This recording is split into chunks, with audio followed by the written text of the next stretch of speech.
This is a classic Italian from the city of Naples. Simplicity at its best. This is a recipe that shows you that when you balance the ingredients very well, you can create a masterpiece. Follow me step by step, because even though this is one of the easiest pastas, you need to make it right.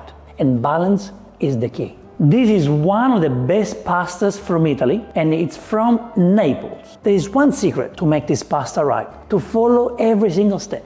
Maximize the flavors of the cherry tomatoes.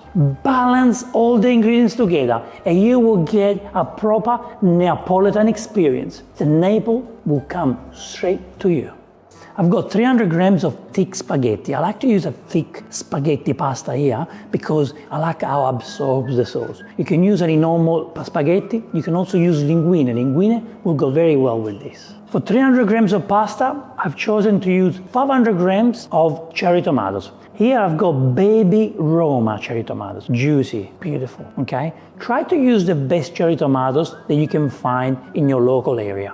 I will suggest a farmer market or a fruit shop. I like to use about 1 clove of garlic for every 250 grams of cherry tomatoes, okay? In this case, 500 grams of tomatoes require 2 garlic cloves, some pecorino cheese, a nice bunch of basil, very important to use fresh basil, extra virgin olive oil, salt and pepper.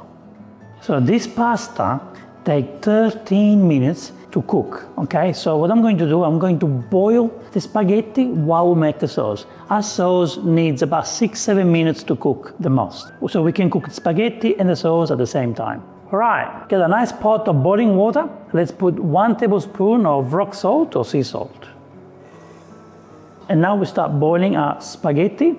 It should take about 13 minutes. So what you do now, spaghetti, you help the spaghetti to go in the water. Now let's boil the pasta for 13 minutes. And every couple of minutes go and stir, just to make sure the spaghetti don't get stuck to the bottom. For this recipe, I like to use a stainless steel pan, but you can use any pan that you want. But my personal choice is stainless steel. I like the stainless steel because it cooks evenly and gently. So let's be generous with the extra virgin olive oil.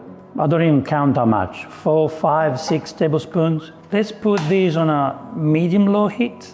Now we crush the garlic. I like to crush the garlic. You can cut it into small pieces if you want, but for me, crushing the garlic is the best way to release the flavors of the garlic. And the garlic kinds of disappear in the sauce. You can also grate the garlic if you want, using a grater.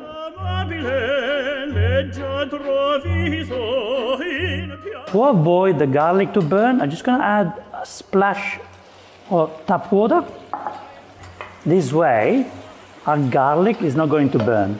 Now the garlic needs less than 30 seconds to cook, and it's been 30 seconds, so now we can add the cherry tomatoes.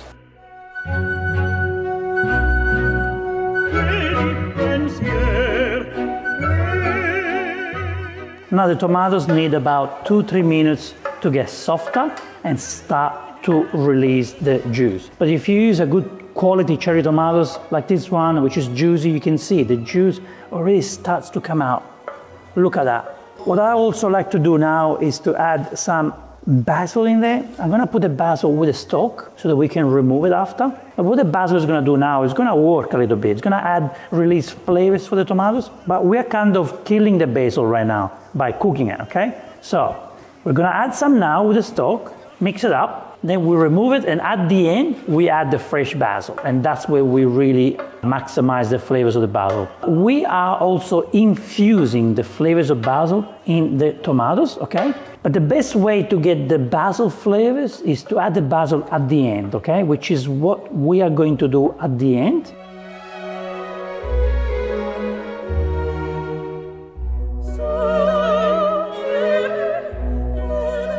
After 3-4 minutes, the cherry tomatoes are soft. What I personally like to do, which I believe will take it to the next level, is to gently crush them, blend them. We kind of blend the skin, and we release more juice. If you don't like the idea of blending, it's up to you. You can just use a potato masher and crush it, okay? But trust me on this, just by blending the cherry tomatoes, just gently, it will take this experience to the next level. All right, this time, look, we're gonna cook this gently.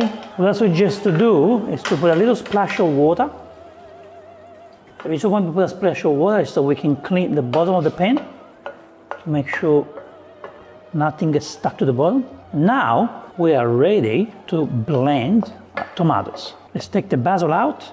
You can blend the basil if that's what you want to do. Nothing wrong with that. This is already perfect if you ask me, okay? It's perfect. But I really want to take it to the next level. So let's do this together, guys. Let's put the tomatoes in here, just carefully. Don't waste any sauce. If you have basil leaves in there, it's okay. It doesn't hurt the sauce. For me, this is an extremely important step. Maybe the most important step of the recipe. And Nonna from Naples never did this, but trust me, this really improves the recipe and it takes it to the next level. Now we're gently going to do this, okay? So when I say gently, I'm going to put it in and go like that.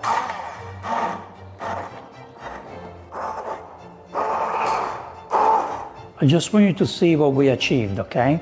By crushing the tomatoes, we have more sauce, like when we make passata. The color kind of changed a little bit, more bright.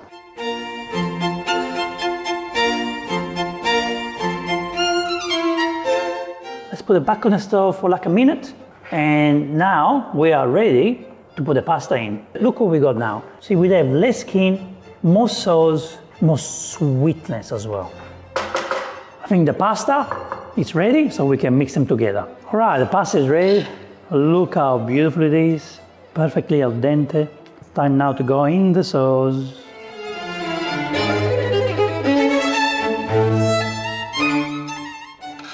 Sauce is back on the stove. Let's put the pasta in, straight from the water. Now the good thing about this sauce is that you can actually use even half a kilo of pasta. It will be enough. I do like my pasta to be very saucy. So we got the spaghetti in at the moment. Now we switch off the stove and put the basil. Put as much basil as you can, as you want. Just go crazy with the basil. Just be generous. Honestly, there's not use as much as you want, okay? Just be very generous. What I have to do now is to mix.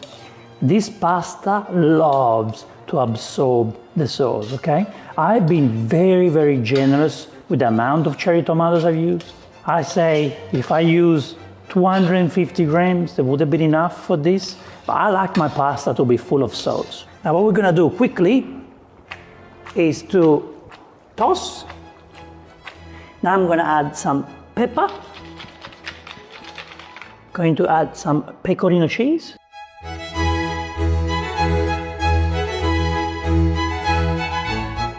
We're gonna put a little splash of pasta water, not too much, little splash. I'm going to stir gently. Now we're gonna finish it off with some tossing.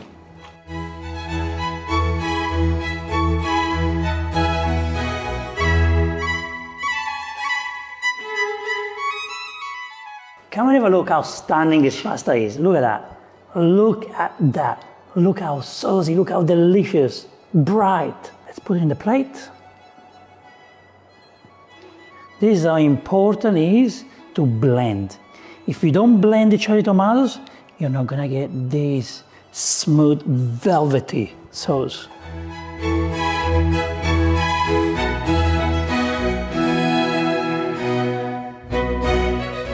So that's our plate. What we're going to do now is look inside, look at the sauce inside. Look, see this sauce? We're gonna cover the spaghetti now with the sauce. So let's get the sauce now and put it all over the top.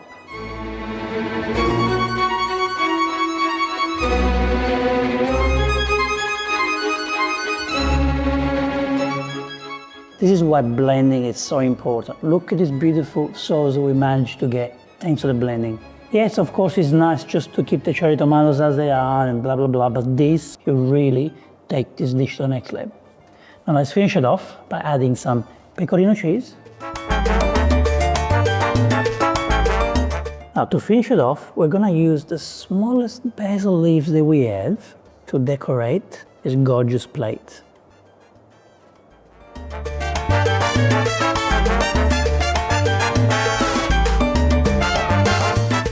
Look how wonderful. This is full of flavor, sweet, fresh.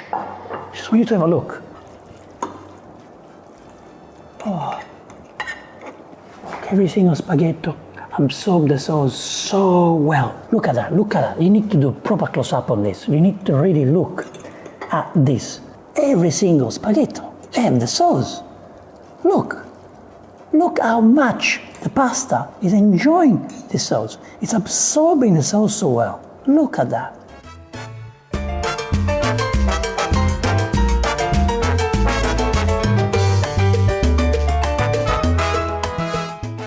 One of my favorite pastas is about to be eaten.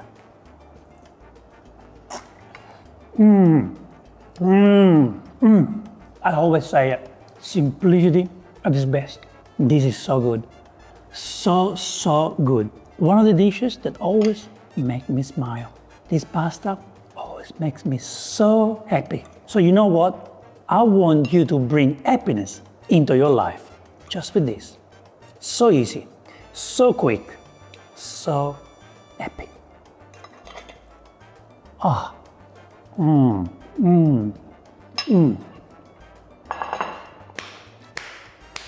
It doesn't matter how many times I do this, I keep getting better and better, and I love this dish more and more and more. And I hope you do love this dish the same way I do. Thank you so much for watching this episode. I'll see you on the next Vincenzo's Plate video recipe.